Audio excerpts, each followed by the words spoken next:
survey data. Thanks, Nikki. So I want to start by acknowledging that this has my name on it, but it's not solely my own work. Gareth Terry, Victoria Clark, and many others have kind of worked with and playing around with and exploring the unexpected pleasures of qualitative survey data. So here's Gareth. This is one of the chapters in the book, and we cover in that chapter a whole host of design.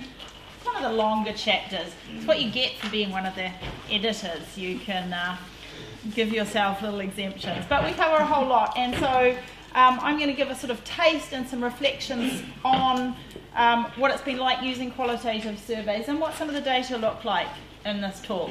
So loosely, I'm going to have this kind of flow. I'm not going to cover all those things exactly, but I'll basically discuss why and what and how, and then some reflections on them that will expand or contract depending on the time frame.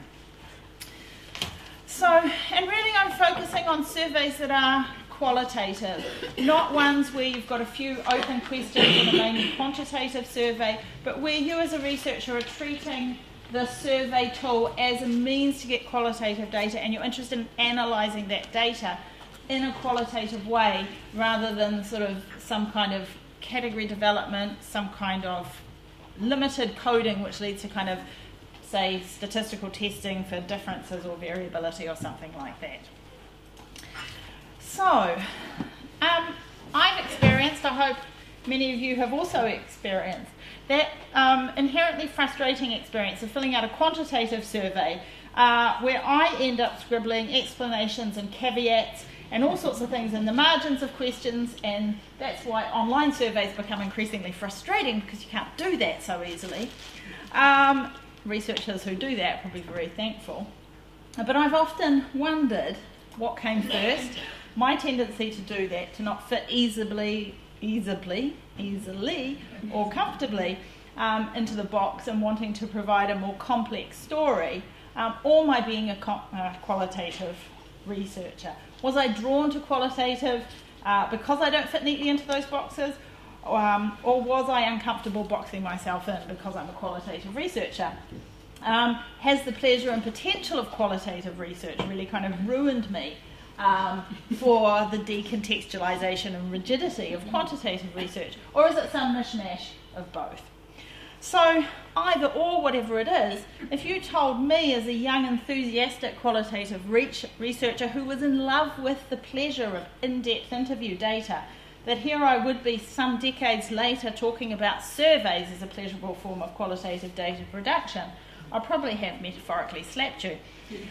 But somehow, and don't really ask me how, I got here. And what I hope to convey today is that for qualitative researchers, for people who are often drawn to qualitative research because the data are rich, the data are nuanced, the data are complex, the data are contextualised, the data centre participants' meanings and orientations, and or the data allow space for contradiction, for these people, qualitative surveys can be a tool, a useful tool, and sometimes even a preferable tool to other techniques for collecting qualitative data to answer our questions. So, why? What do they offer? Well, they offer a lot. They offer a mix of openness and standardisation, and that very idea of standardisation may make some fully immersed qualitative researchers shudder or have nightmares, but the open response frame that they use does not preclude the unexpected. Responses are not particularly delimited. They are drawn from participants' lives and they're put in participants' own words. And this means that the data can be rich, they can be varied, and they can be textured, complex and nuanced, albeit often in a slightly different way or a quite different way to what you get via face-to-face modes of data collection. And they're quick and they're easy, and they're often almost totally anonymous from the participant point of view as well. They're typically self-administered, so participants can control their own pace, their own time, their own mode of engagement, their location of engagement. They could do it on the loo if they wanted to, really, on a smartphone. And one of the skills of more common face-to-face methods is that the researcher needs to be both good at social interaction and good at the sort of technical skills of data collection through, say, interviewing. And they need to be able to manage the risks associated with potential things like participant distress and so on. Lucy also noted this in relation to email interviewing. Qualitative surveys remove those elements which make methods like face-to-face interviewing potentially quite challenging ones for researchers who are new or for students who haven't got much experience. Or for people who are uncomfortable with social interaction with a whole mode and range of different people. So combined with the anonymity they offer, it can make them really, really good for sensitive topics or potentially sensitive topics. And this is something that has surprised me because I've often felt that face-to-face methods like one-on-one interviews or even group discussions have been really fruitful for sensitive topics, but I've found surveys have been great as well. And another thing is that they do offer the opportunity, as Tareen and Wilkinson have argued for, is to get a wide-angle lens on things. Now, qualitative research often uses relatively small samples compared to some quantitative methods. Now, that's a gross generalisation that doesn't actually hold up when you start to look across the spectrum, but it's one of the things that it's often criticised for is these small sample sizes. Now, I'm not at all saying larger sample sizes are better, but for some topics it can be really useful to get this kind of wide-angle lens across a spectrum of a large and potentially diverse group of people. And the final kind of thing that I want to highlight as a potential advantage is that they are potentially resource light, potentially inexpensive in terms of time or money in terms of data generation for the researcher. And one of the surveys that I'm going to talk about, we collected hundreds and hundreds and hundreds of responses over one particular weekend, something that you'd never be able to get using kind of many of these other different modes. So what am I talking about? Well, we all know about surveys, we all know about questionnaires probably. We've probably participated in many ourselves. They involve text-based modes of qualitative data collection. So by and large, participants are writing their responses. They have a series of questions which are predetermined and presented in a fixed order, but for a qualitative survey they're open-ended. So you get questions like these, and I don't know if you can see those even if you're at the front, but it's a whole series of questions. This isn't exactly how it looked like. This is just a snapshot of the questions themselves. How do you feel about men removing body hair? How do you feel about men who alter their body hair in any other way, for example, trimming, bleaching? Why do you think men might remove or alter their body hair? And so on. So a whole series of kind of open questions with response boxes. And people respond in the mode that's presented to them. So online, increasingly commonly, in surveys that can be emailed, or in surveys that can be presented in hard copy. And when you ask these sorts of questions, you get these sorts of data. So we ask questions about how do you feel about men's body hair and its removal. We get responses like, men grow hair, just let it be. As a young fella you dream of the hairy chest and shaving to prove your manhood. I do not let my fiancé dictate my body hair or facial hair. It's mine. Smiley face. Although she cried when I shaved my moustache, so I think she does not mind. Or, I don't have any problems with it. I neither find it attractive nor unattractive. It doesn't really figure in my perceptions of male beauty, but the gay community with which I identify tends to fetishise and or eroticise body hair and or lack thereof, the hirsute, bear versus twinks. As for my own body hair, I tend to remove it from under the arms and within crevices for reasons of hygiene, to prevent a build-up of bacteria or odours, and so on. So you get responses which fall in quite different domains, but also in what can be quite a brief response, quite a lot of different ideas related to the thing that you're looking at. Not always, but often, which surprise us. And I'm going to come back to data a little bit further on in the talk.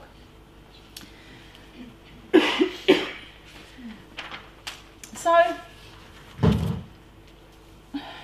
with any research, any student that I've ever taught will be like, she goes on about this all the time, about the importance of kind of fit between research question, the type of data that we generate and the modes that we generate it through.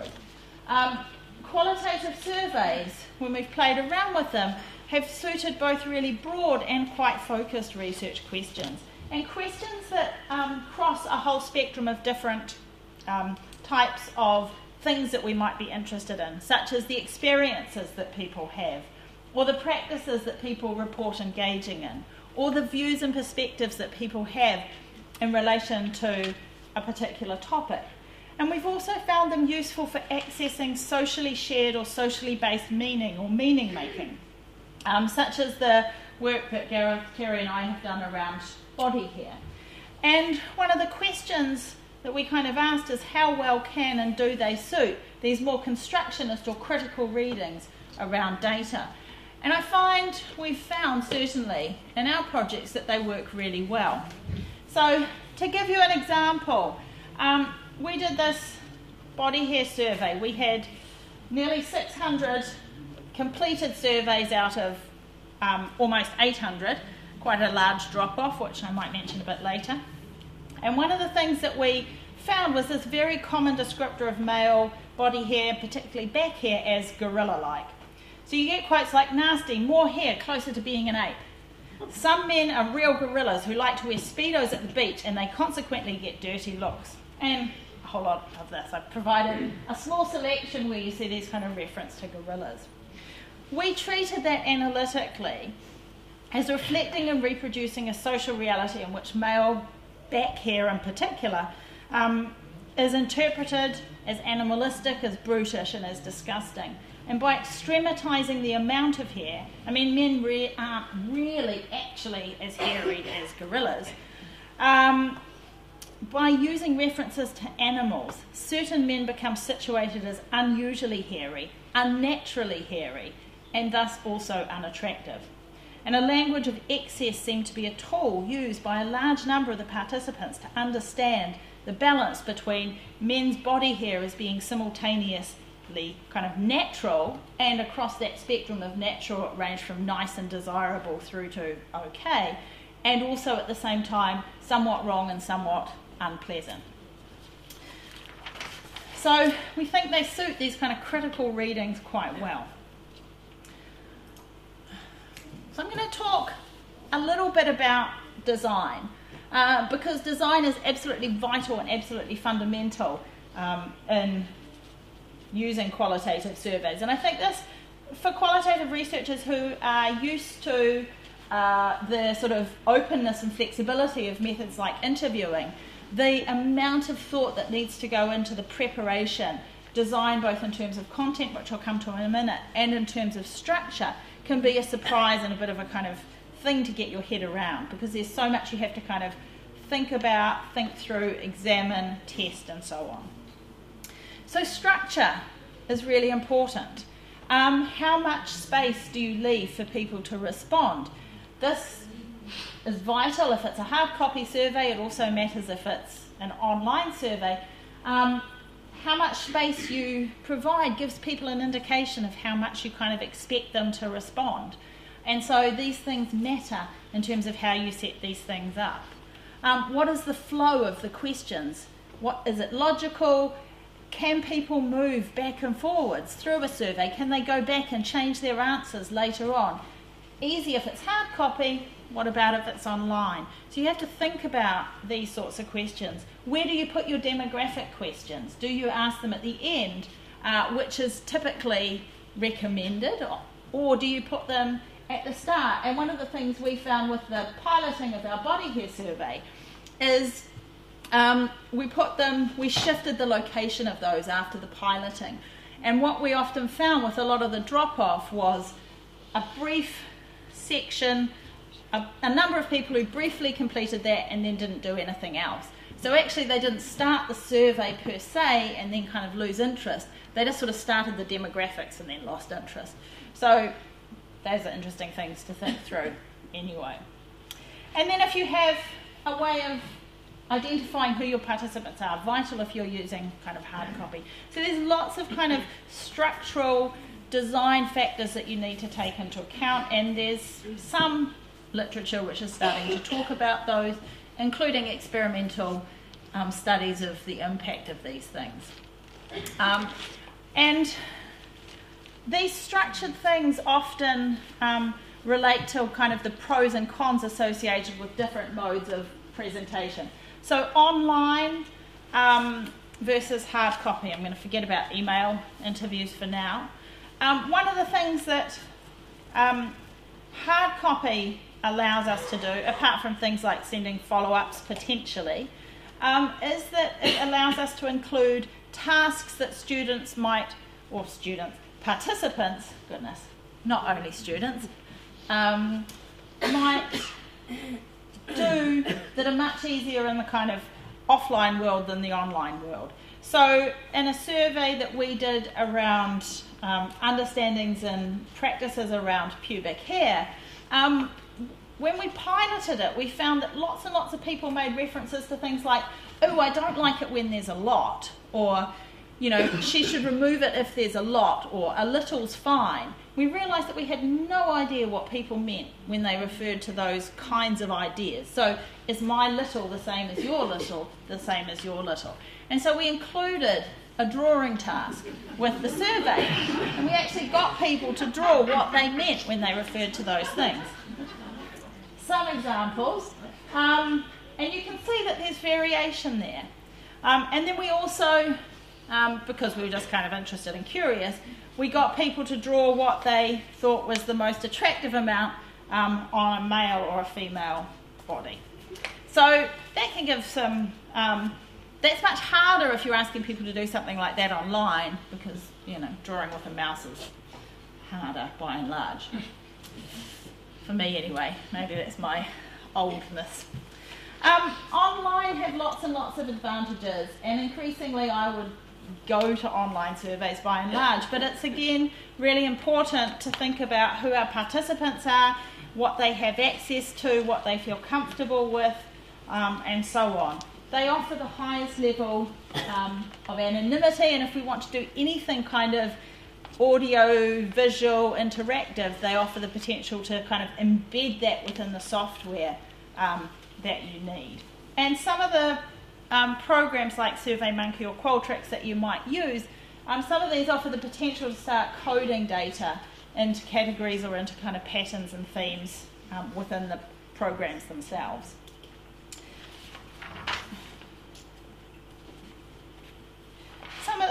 One of the kind of potential intersections of the kind of benefits of anonymity and online use is that you potentially maybe get more access to populations that might be more reluctant to present for research in the first place. And some people are suggesting that those kind of communities that exist primarily online or virtually entirely online are particularly kind of amenable to participation in research that itself is solely online. So there's also issues around content design, and this is really where you've got to put heaps and heaps of thought into surveys. And I think the most kind of mundane things have to be thought through, like, is everything that you're asking clear? There's no opportunity for your participants to check, to follow up, to clarify, and so on. So in our body hair survey, for instance, we provided definitions of what we meant by body hair alteration, body hair removal, body hair trimming or reduction, and currently, so that when we asked questions, we could kind of, at least to some level, accept that there was a shared understanding of what those things were and what people were talking about.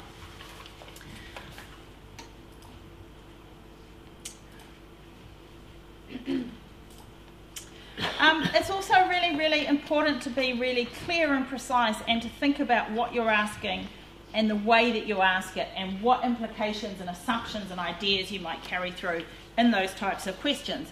So it's quite different to ask, why do you think women remove their body hair compared to why do women remove their body hair? One, you're asking people to give you their opinion, and another, you're asking them to provide the truth. They're quite different tasks, so precise wording becomes really important.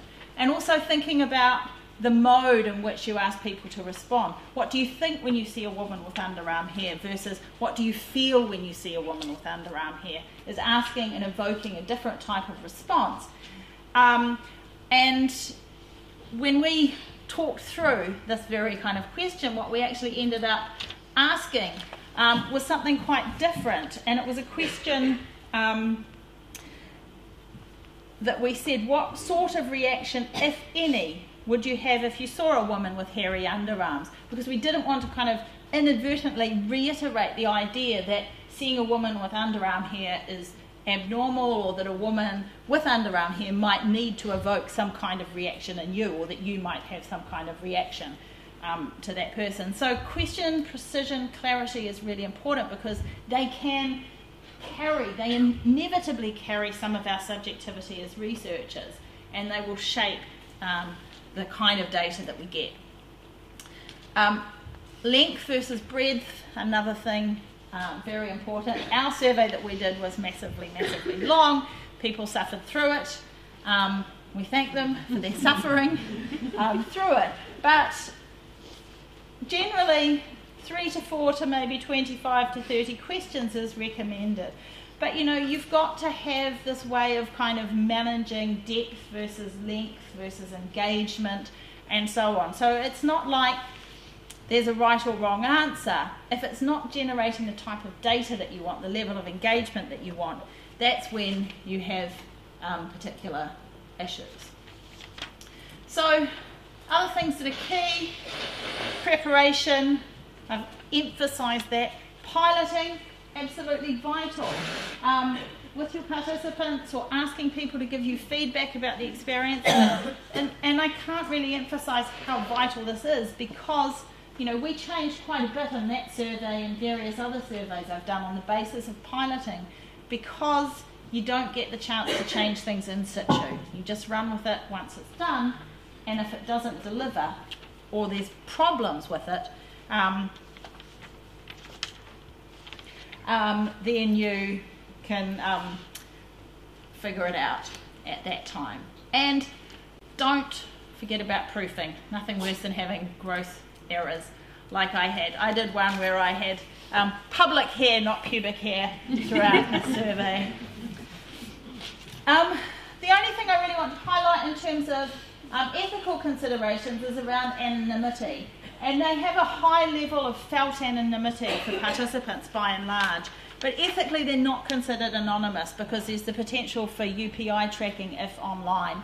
And that means that you have to kind of navigate how you present and what they mean, but participants themselves, by and large, feel that. I'm not going to really talk about sampling again. Obviously, sampling is an important consideration. The only thing I want to highlight is that there is a temptation when you get large sample sizes to start to think about wanting to make claims about representationalness and generalizability and those sorts of things. And that's really problematic in qualitative research. So you have to sort of think seriously through the sort of types of claims that you might want to make about your sample. So things that can go wrong. Drop-off or non-completion. So people not filling out the whole of the survey. This is an important consideration, because generally we don't ask questions that we don't want answers to. You can get a lack of serious engagement, and I think this can be a particular risk in things like participant credit schemes, where people aren't sort of incentivized, and maybe if you're not going through and checking the data, there's a risk of that. Generally, I've found really good engagement with the surveys I've done, and I think that's because they're ones that people feel interested in the topics. And there's a risk of things like trolling type responses and zinger type sort of short, witty, pithy, ha-ha type clever responses that kind of perhaps reflect some kind of social media effect and so on. But a lot of that can be counterbalanced through clear instruction. So, I'll spend the last little bit reflecting on using qualitative surveys and answering the question of, can you get good qualitative data from surveys? The short answer is yes. And are they as unidirectional as they might seem? So, I think you do lose depth. It's inevitable that you lose depth by and large. But you do gain breadth. What we found, though, is often the responses that are quite short often contain similar ideas, similar contradictions, similar tensions to some of the more elaborated and deep and thought out types of responses that we get. So, and I don't think it's inevitable that this is what an output from SurveyMonkey looks like, by the way. It's not inevitable that you will necessarily not get elaborated and not get rich answers. The data aren't necessarily always short or shallow. So here's an example. There does seem to be an element of sexism involved in the expectation for women to always be waxed when men aren't. So on principle, I should say no, they shouldn't.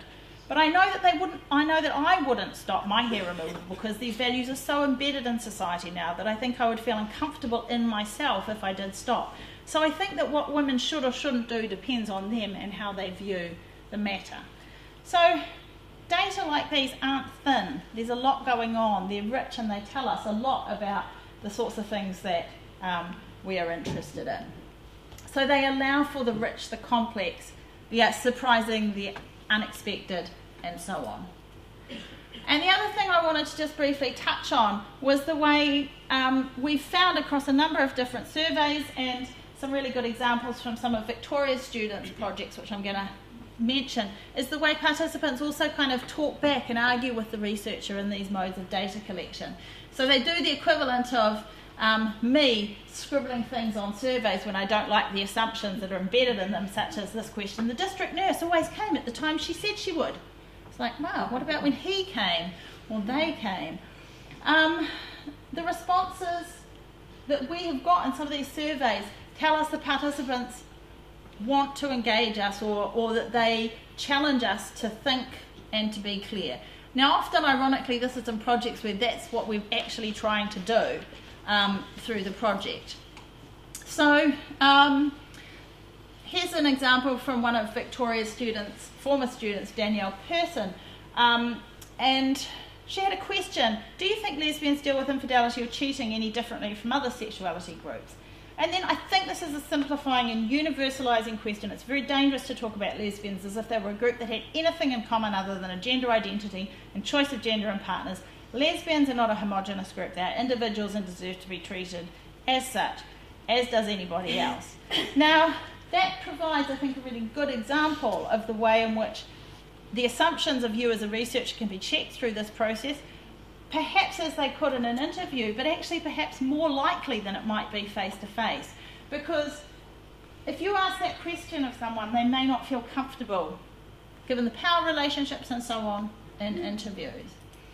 And there's another, just to finish with kind of another example, is about gendered roles in kind of housework, childcare, and so on.